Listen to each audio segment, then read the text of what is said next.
प्रदेश में तो नदियों को माँ कहा जाता है, त्योहारों पर नदियों की पूजा की जाती है। लेकिन इसके उलट भारत में एक ऐसी नदी भी है जिसे शापित कहा जाता है। इस नदी को लेकर लोगों के मन में इतना डर है कि वो नदी के पानी को छूते तक नहीं है।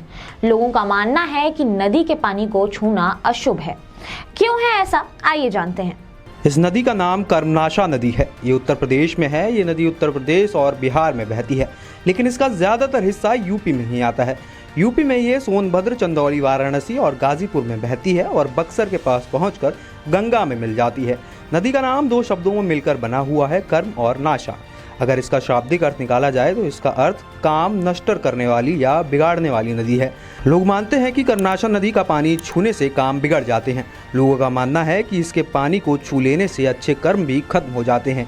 इसी वजह से लोग इसके पानी को छूने तक से कतराते हैं। वो इसके पानी को किसी भी काम के लिए इस्तेमाल नहीं करते।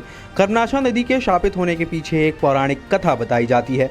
कहा जाता है कि राजा हरिश्चंद्र के पिता सत्यव्रत ने एक बार अपने गुरु वशिष्ठ से शरीर के साथ स्वर्ग में जाने की इच्छा जाहिर की थी। उनकी इस इच्छा को पूरा करने से गुरु ने इनकार कर दिया था। फिर राजा सत्यव्रत ने गुरु विश्वामित्र से यही आग्रह किया। विश्वामित्र को वशिष्ठ से शत्रुता थी। इस वजह से उन्होंने अपने तप के बल से सत्यव्रत को सशरीर स्वर्ग में भेज दिया।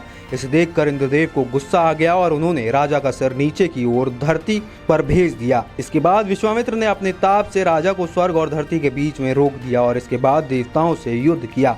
राजा सत्यव्रत आसमान में उल्टे लटके हुए थे, जिससे उनके मुंह से लार टपकने लगी।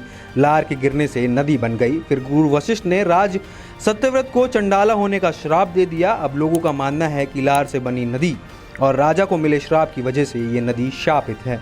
ब्यूरो रिपोर्ट, चेतना मंच।